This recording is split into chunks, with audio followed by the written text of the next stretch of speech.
20 yil qarz to'lashga ko'zimiz yetmadi. Sekin-sekin, lekin qarzsiz uy qurishni tanladik. Mana shu bir sotu yer uchun rosa harakat qildik. 1 yil davomida pulini bo'lib to'ladik.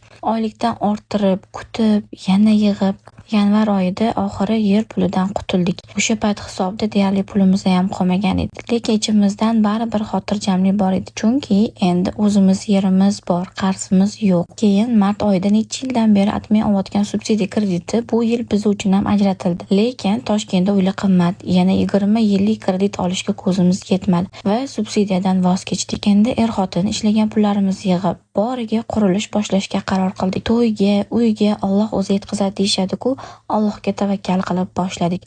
Katta orzularimiz bor, lekin hozir shunchaki bolalarimiz bemalol yashaydigan, o'zimizniki deb ayta oladigan uy qurishimiz kerak. Oddiy oilani uy qurish hikoyasi endi boshlanyapti. Agar sizga ham bu jarayonlar qiziq bo'lsa, bizga obuna bo'ling, like va kommentlarda qo'llab-quvvatlab turing.